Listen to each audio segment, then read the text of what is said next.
कैसे हैं आप? ठीक हैं? आज हम अपनी third mathematical average harmonic mean start करने जा रहे हैं। और हार्मोनिक मीन क्या है बेटा, इसको जरा देखते हैं।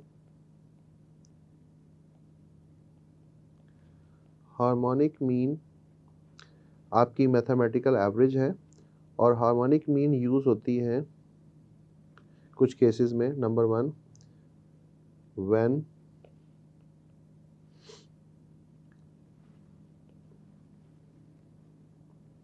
Average speed is required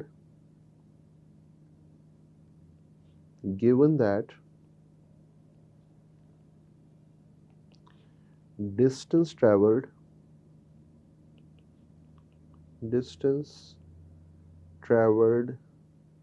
is same। अब इसका क्या मतलब है, इसको देख लेते हैं। लेट्स से बेटा हम यहाँ पर हैं पॉइंट ए पर। पॉइंट ए से हम जा रहे हैं पॉइंट बी की तरफ, और थोड़ी देर के लिए मान लेते हैं कि ये ए से बी का जो डिस्टेंस है वो है 50 किलोमीटर्स का ये डिस्टेंस है। ए से बी की तरफ जाते हुए हमारी स्पीड थी 70 किलोमीटर्स पर आवर।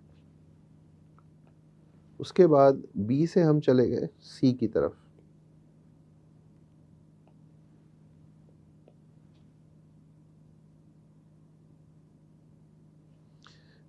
ये पॉइंट बी था। पॉइंट बी से हम चले गए सी के लिए। यहाँ पर जो डिस्टेंस है वो है 50 किलोमीटर्स।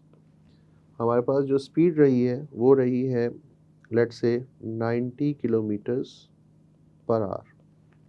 ठीक है। इसके बाद हम पॉइंट सी से डी की तरफ चले गए। ये पॉइंट डी, सी से डी तक का जो डिस्टेंस है वो है 50 किलोमीटर्स। और यहाँ पर हमें मोटरवे मिल गया था तो हमारे पास स्पीड थी 120 किलोमीटर्स पर आवर। ठीक हो गया। अब इसके बाद अगर हम यहाँ पर कैलकुलेट करना चाहें find average speed from A to D, तो यहाँ पर हम क्या कैलकुलेट करेंगे? यहाँ पर हम कैलकुलेट करेंगे हार्मोनिक मीन। ठीक हो गया। कैसे कैलकुलेट करना है वो मैं अभी आगे आपको बताता हूँ। फिलहाल मैं आपको सिनेरियोज बता रहा हूँ जहाँ पर हम हार्मोनिक मीन को यूज़ करने वाले हैं। नंबर 2, हार्मोनिक मीन को हम यूज़ करेंगे when average price is required given that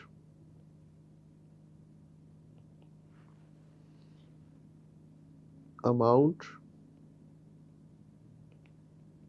invested is same every time। जब भी हमने इन्वेस्ट किया सेम अमाउंट इन्वेस्ट की। और फिर अगर हम एवरेज प्राइस कैलकुलेट करना चाहते हैं तो हम क्या यूज़ करेंगे? Harmonic mean. इसकी भी एक एग्जांपल ले लेते हैं। थोड़ी देर के लिए फर्ज कर लेते हैं कि हमारे पास 10,000 रुपीज़ थे। ठीक है। और हमें किसी सियाने ने मशवरा दिया कि जी आप इस पैसे को खर्च मत करो, इसको इन्वेस्ट कर लो कहीं पर। पूछा गया कहाँ इन्वेस्ट करें? स्टॉक मार्केट में कर दें। क्या करें? किसी कंपनी के शेयर्स परचेज कर लेते हैं। फॉर एग्जांपल हमने कंपनी ए के शेयर्स परचेज कर लिया और उस वक्त कंपनी ए की शेयर की प्राइस थी लेट्स से 70 रुपीज़ पर शेयर। ठीक हो गया। फिर किसी स्टेज पर हमारे पास दोबारा 10,000 रुपीज़ आए और हमने, क्योंकि अब हमें पता चल चुका था कि हमें इन्वेस्टमेंट करनी है, खर्च नहीं करना, तो हमने दोबारा स्टॉक मार्केट की तरफ चले गए। उस वक्त ज़रा मुल्क के हालात थोड़े अच्छे नहीं थे तो ज़रा नीचे चले गए। स्टॉक मार्केट थोड़ी देर के लिए मान लेते हैं नीचे गई हुई है तो शेयर प्राइस जो है वो हो गई 60 पर शेयर।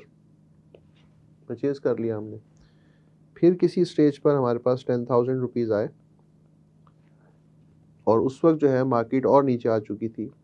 ₹50 पर शेयर पे उस वक्त मार्केट थी, हमने दोबारा परचेज कर लिया। अब 3 दफ़ा हमने इन्वेस्टमेंट की, तीनों दफ़ा जो अमाउंट इन्वेस्ट की वो सेम थी, लेकिन तीनों दफ़ा हमने डिफरेंट प्राइस पर शेयर्स खरीदे हैं, तो हमारे पास नंबर ऑफ़ शेयर्स भी डिफरेंट होंगे। तो अब अगर हम ये देखना चाहें कि हमारे पास जो शेयर्स मौजूद हैं उनकी एवरेज प्राइस क्या है, तो फिर हम क्या यूज़ करेंगे यहाँ पर, हार्मोनिक मीन। पहले तो ये सिनेरियो समझ में आ गया आपको। ओके, तो अब मैं आपको ज़रा हार्मोनिक मीन का फॉर्मूला बता दूं कि हार्मोनिक मीन कैसे कैलकुलेट होगा। हार्मोनिक मीन के लिए भी हम कोई सिंबल यूज़ नहीं करते, और n in number of terms divided by sum of 1/x। ये क्या चीज़ है, हर ऑब्जर्वेशन का रेसिप्रोकल लेंगे, रेसिप्रोकल लेने के बाद उन ऑब्जर्वेशंस का टोटल करेंगे और उस टोटल को n से डिवाइड कर देंगे, नंबर ऑफ ऑब्जर्वेशंस। ये हमारे पास आंसर आ जाएगा। अच्छा, अब इस फॉर्मूले को ज़रा यहाँ पे अप्लाई करके देखते हैं। अच्छा, एक चीज़ आप नोट करें, जो हमारी एग्जांपल 1 है, इसमें जो हमारे पास हम जो डिस्टेंस ट्रैवल कर रहे हैं एवरी टाइम ए से बी, बी से सी और सी से डी पर, वो कांस्टेंट है, और इस 50 किलोमीटर का हमारी कैलकुलेशन में कोई रोल नहीं है, इसको हम यूज़ नहीं करेंगे। ये 50 किलोमीटर सिर्फ हमें ये बताने के लिए आया है कि यहाँ पे आपका जो डिस्टेंस ट्रैवल है वो सेम है, इसलिए आप यहाँ पर हार्मोनिक मीन यूज़ करेंगे।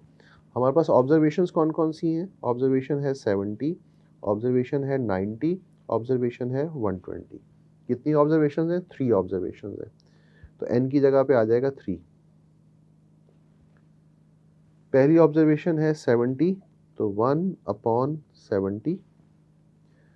दूसरी ऑब्जर्वेशन है 90, तो 1/90, और तीसरी ऑब्जर्वेशन है 120, तो 1/120। तो यहाँ से मुझे हार्मोनिक मीन की वैल्यू मिल जाएगी। चेक कर लेते हैं। 3, 1 divided by 70 plus 1 divided by 90 plus 1 divided by 120। Okay जी, मेरे पास आंसर आ रहा है 88.94। तो मैं ये कह सकता हूँ कि 88.94 किलोमीटर्स पर आवर, यानी ऑन एवरेज ए से डी तक का जो डिस्टेंस है वो 88.94 किलोमीटर पर आवर की स्पीड पर हमने ट्रैवल किया। ठीक हो गया बेटा। अच्छा, अब आते हैं दूसरी एग्जांपल पे। यहाँ पर इसको देखें कैसे अप्लाई करना है। यहाँ पर जो हम अमाउंट इन्वेस्ट कर रहे हैं हर दफ़ा, वो 10,000 है, वो सेम है। इस 10,000 का हमारी कैलकुलेशन में कोई रोल नहीं है, ये सिर्फ हमें ये बताने के लिए आया है कि यहाँ पर हमने हार्मोनिक मीन यूज़ करना है। अच्छा, अब ऑब्जर्वेशंस कौन कौन सी हैं यहाँ पर, ऑब्जर्वेशंस हैं यहाँ पर 70, 60 एंड 50। ये 3 ऑब्जर्वेशंस हैं। जब ये 3 ऑब्जर्वेशंस हैं तो हार्मोनिक मीन का फॉर्मूला क्या होगा, नंबर ऑफ ऑब्जर्वेशंस 3 है, n की जगह 3 आ जाएगा। पहली ऑब्जर्वेशन 70 है, तो 1/70, 1/60 एंड 1/50। कैलकुलेटर ले लें। 3 डिवाइडेड बाय 1/70 प्लस 1/60 प्लस 1/50। मेरे पास आंसर आ रहा है 58.878। तो मैं इसको 58.878 को मैं लिखूंगा, हार्मोनिक मीन इज 58.88।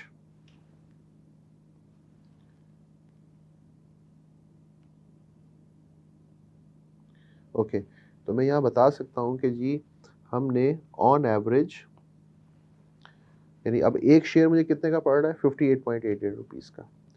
तो जैसे ही मार्केट 58.88 से थोड़ा सा ऊपर निकलेगी, मैं ओवरऑल प्रॉफिट में आ जाऊंगा और वहाँ पर मैं इस शेयर को बेच सकता हूँ।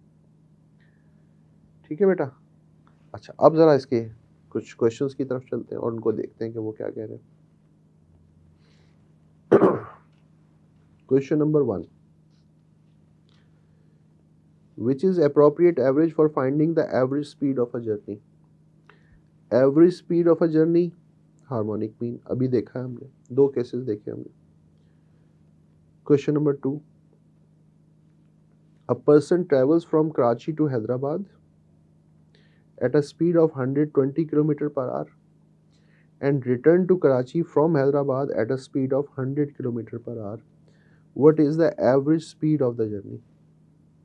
थोड़ी देर के लिए मान लेते हैं कि जिस रास्ते से गया है उसी रास्ते से वापस आया है, तो जब उसने रास्ता सेम यूज़ किया है तो इसका मतलब है डिस्टेंस ट्रैवल सेम है। डिस्टेंस ट्रैवल सेम है और एवरेज स्पीड निकालनी है तो हार्मोनिक मीन यूज़ करेंगे। ऑब्जर्वेशंस कितनी है? 2, 120 एंड 100।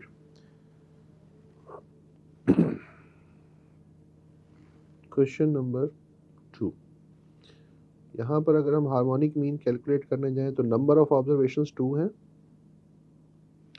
पहली ऑब्जर्वेशन थी 120 और दूसरी 100 है।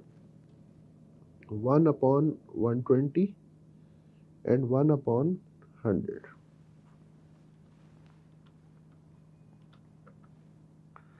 120 प्लस 100।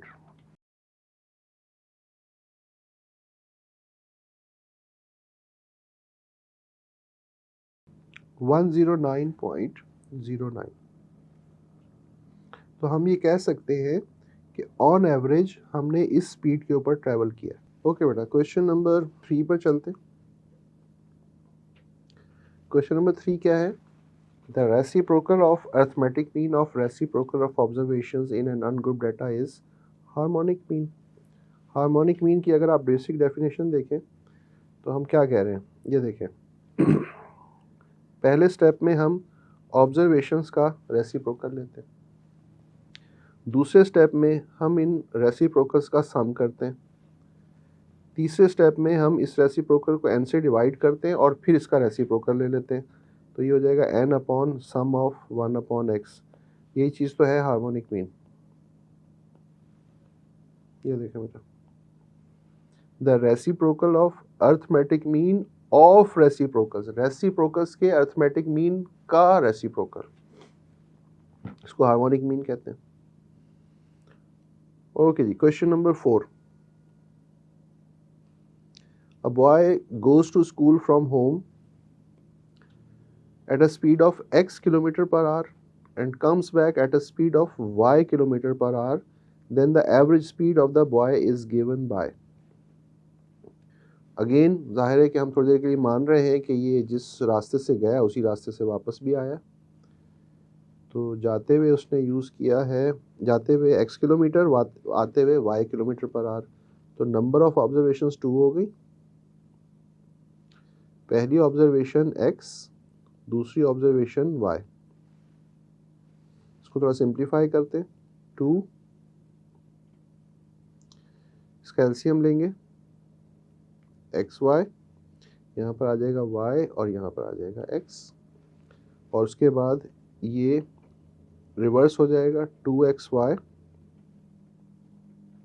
और फिर y प्लस एक्स लिखें या x प्लस वाई लिखें, इससे कोई फर्क नहीं पड़ता। तो हार्मोनिक मीन ये बेटा क्वेश्चन नंबर था 4।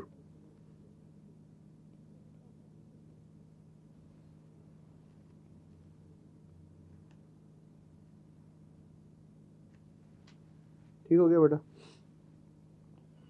आगे चलते हैं। Question number 5। The average speed of a car running at the rate of 15 km per hour during the first 30 kilometers,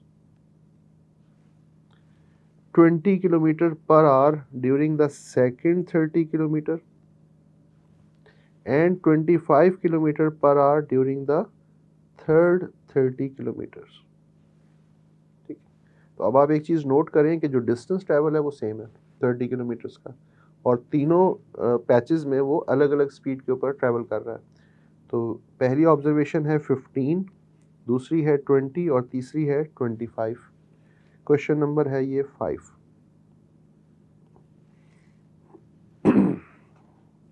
question number 5, harmonic mean, number of observations 3, first है 15, 20 and 25. Okay, 1/15, 1/20 and 1/25. ठीक है जी. Okay, check कर लेते हैं. 3 divide by 1/15 plus 1/20 plus 1/25 और मेरा answer है 19.148. तो मैं उसको 15 लिख रहा हूँ. 19.15 किलोमीटर्स पर आवर. यानी मैंने ओके, कौन सी ऑप्शन बन रही है? 19.65 और इससे पहले वाले का आंसर था चार्ली. दोनों ही चार्ली आ गए. 4 और 5 दोनों का आंसर चार्ली. ठीक हो गया. ओके, क्वेश्चन नंबर 6 और 7 को 6 को करने के लिए एक चीज़ मैं आपको पहले बताना चाहता हूँ, फिर उसके बाद हम 6 पर आते हैं. यानी अभी हमने अर्थमेटिक मीन, ज्योमेट्रिक मीन और हार्मोनिक मीन पढ़ लिया है. तो अब इसका एक एम्पिरिकल रिलेशन है जो हमें पता होना चाहिए. Empirical relation between arithmetic mean, geometric mean and harmonic mean. इन तीनों के दरमियान एक एम्पिरिकल रिलेशन होल्ड करता है. उसको जरा देख लेते हैं. नंबर 1, फॉर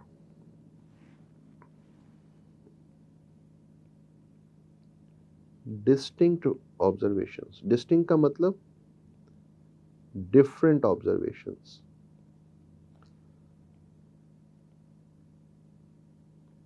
अगर नंबर ऑफ ऑब्जर्वेशंस डिस्टिंक्ट हो, डिफरेंट हो एक दूसरे से, तो उस वक्त आपको arithmetic mean is greater than geometric mean and geometric mean is greater than harmonic mean. आपको ये रिलेशन मिलेगा. यानी अगर आपके पास एक सेट ऑफ डाटा हो, उस सेट ऑफ डाटा में डिफरेंट वैल्यूज हो और आप उसके लिए अर्थमेटिक, ज्योमेट्रिक और हार्मोनिक मीन तीनों चीज़ें कैलकुलेट करें, तो आप एक चीज़ नोटिस करेंगे कि अर्थमेटिक मीन की वैल्यू सबसे ज़्यादा आएगी, ज्योमेट्रिक मीन की वैल्यू उसके बाद आएगी और हार्मोनिक मीन की वैल्यू सबसे कम आएगी. इसको चेक भी कर लेते हैं कि ये ऐसा है कि नहीं है. लेट्स से हमारे पास ऑब्जर्वेशंस हैं 2, 4 एंड 6. ये ऑब्जर्वेशंस हैं. सबसे पहले इसका अर्थमेटिक मीन कैलकुलेट करते हैं. अर्थमेटिक मीन के लिए क्या करेंगे? इन ऑब्जर्वेशंस को प्लस करेंगे और divide by number of observations कर लेंगे. 6, 4, 10 और 2, 12 अपॉन 3 इज 4. इसके बाद ज्योमेट्रिक मीन कैलकुलेट करने के लिए क्या करेंगे? इन ऑब्जर्वेशंस को मल्टीप्लाई करेंगे और इनकी पावर 1/3 ले लेंगे. 2 into 4 into 6 bracket close power 1/3, 3.63. ये ज्योमेट्रिक मीन आ गया. और अगर हम हार्मोनिक मीन कैलकुलेट करें तो वो होगा number of observations 3, first observation 2, second observation 4, third observation 6. Calculate कर लेते हैं.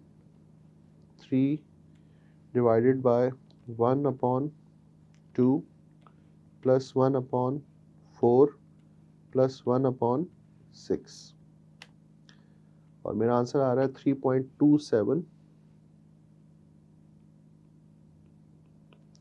बेटा एक चीज़ नोट करें, आपके पास जो ऑब्जर्वेशंस थी वो डिस्टिंक्ट थी. ये देखें, डिस्टिंक्ट ऑब्जर्वेशंस थी. उसके लिए आपने अर्थमेटिक, ज्योमेट्रिक और हार्मोनिक मीन तीनों चीज़ें कैलकुलेट की. तो आप देखें अर्थमेटिक मीन 4 आ रहा है, ज्योमेट्रिक मीन 3.63 है और हार्मोनिक मीन 3.27 है. तो ये रिलेशन होल्ड कर रहा है. इस तरह आप कोई भी डाटा लेकर उसके लिए इसको चेक कर सकते हैं. नंबर 1. नंबर 2 बेटा,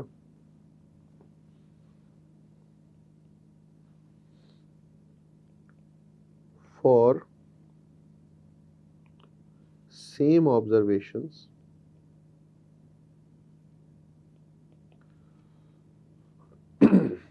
arithmetic mean is equals to geometric mean and geometric mean equals to harmonic mean. यानी ये रिलेशन होल्ड करेगा जब जब ऑब्जर्वेशन सबकी सब क्या होंगी, सेम होंगी. चेक कर लेते हैं. लेट्स से हम कोई भी एक ऑब्जर्वेशन ले लेते हैं 4, तीनों ऑब्जर्वेशंस को 4 ले लेते हैं. अर्थमेटिक मीन कैलकुलेट करें. 4 + 4 + 4 divided by 3 is 12 divided by 3 is 4. Geometric mean calculate करें.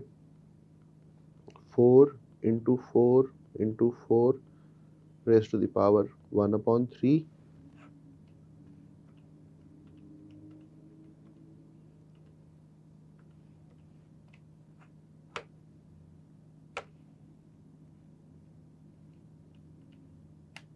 4. चेक कर ले बेटा. Harmonic mean, number of observations 3, 1/4 1/4 1/4. इंशाल्लाह ताला ये भी 4 आ जाएगा. तो आप ये देखें कि अगर नंबर ऑफ ऑब्जर्वेशंस अगर बिल्कुल सेम हो तो फिर तीनों का आंसर सेम आने वाला है. अच्छा, फिर थर्ड जो है कोई नया रूल नहीं है, बल्कि फर्स्ट और सेकंड रूल को हम मिलाकर लिख देते हैं. किस तरह से मिला के लिख देते हैं? In general arithmetic mean is greater than or equal to geometric mean and geometric mean is greater than or equal to harmonic mean. अब ये थर्ड में मैंने लिखा है, ये कोई नया रूल नहीं है. ये बेसिकली फर्स्ट और सेकंड रूल को मिलाकर इन जनरल हम इस तरह से लिख देते हैं. तो अगर आपके सामने एम्पिरिकल रूल से रिलेटेड कोई क्वेश्चन आए तो आपने उसमें एक चीज़ नोट करनी है, और वो ये है कि क्वेश्चन में जनरल का वर्ड है या फिर डिस्टिंक्ट का वर्ड है. अगर वो पूछता है कि for distinct observations empirical rule is, तो फिर वो ये है.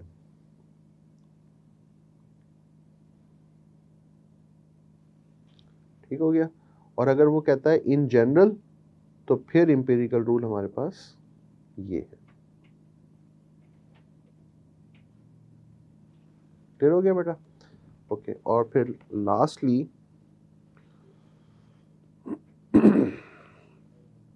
ज्योमेट्रिक मीन का स्क्वायर इक्वल होता है arithmetic mean and harmonic mean के प्रोडक्ट के. ठीक है.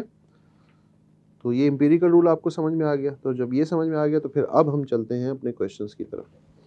जो क्वेश्चन नंबर था हमारे पास 6. अर्थमेटिक मीन और ज्योमेट्रिक मीन दोनों की वैल्यू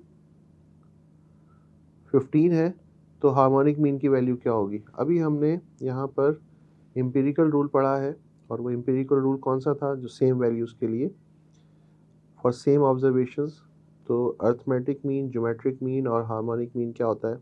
इक्वल होता है. तो अगर वहाँ पर अर्थमेटिक और ज्योमेट्रिक दोनों 15 है तो हार्मोनिक मीन को भी 15 होना चाहिए. Charlie option. ठीक है बेटा? Okay. Question number 7. If arithmetic mean and harmonic mean for two numbers are 5 and 3.2 respectively, then the geometric mean will be. अच्छा, अभी हमने यहाँ पर ये रूल पढ़ा है, ये वाला. ज्योमेट्रिक मीन का जो स्क्वायर है वो किसके इक्वल है? वो अर्थमेटिक मीन और हार्मोनिक मीन के प्रोडक्ट के इक्वल है. तो अब यहाँ पे जो वैल्यूज़ अवेलेबल है हमारे पास वो यहाँ पुट कर देते हैं. अर्थमेटिक मीन 5 है और हार्मोनिक मीन 3.2 है. ये 5 है और ये 3.2 है.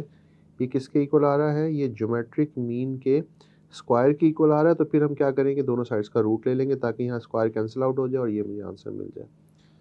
तो √5 × 3.2 4. ज्योमेट्रिक मीन की वैल्यू क्या होनी चाहिए? वो 4 होनी चाहिए. इसको चेक कर लेते हैं.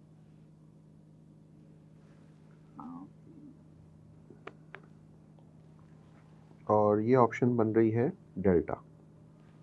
ठीक है बेटा। और आज के दिन का लास्ट क्वेश्चन,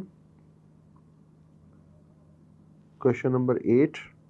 अच्छा, इस क्वेश्चन के अंदर एक छोटी सी करेक्शन मैंने की है, आप यहाँ देखें, ये 15 यहाँ पे वैल्यू मिसिंग थी, मैंने यहाँ लिख दी है। An investor boys ₹1200 worth of shares in a company each month, यानी हर महीने वो कितने इन्वेस्ट कर रहा है, 1200 इन्वेस्ट कर रहा है। During the first 5 months he bought the shares at a price of ₹10, 12, ये तीसरी वैल्यू जो है ना बेटा वो 15 है, फिर है 20 एंड 24। इस तरह से 5 months कंप्लीट हो गए। After 5 months the average price paid for the share is, investment same है और आपने क्या फाइंड आउट करना है, एवरेज प्राइस। यहीं पे सॉल्व कर लेते हैं इसको।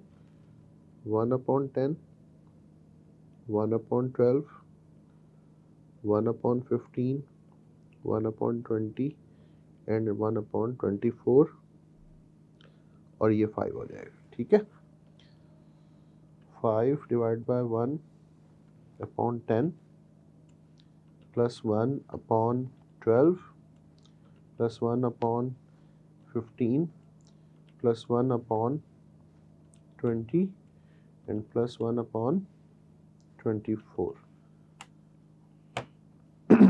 14.63, ये मेरे पास हार्मोनिक मीन की वैल्यू आ रही है, और ये अल्फा ऑप्शन। ठीक है बेटा, तो ये था आपका हार्मोनिक मीन, और आज के लिए इतना काफ़ी बेटा। अपना बहुत ख्याल रखिएगा, इंशाल्लाह नेक्स्ट वीडियो में मुलाकात करेंगे।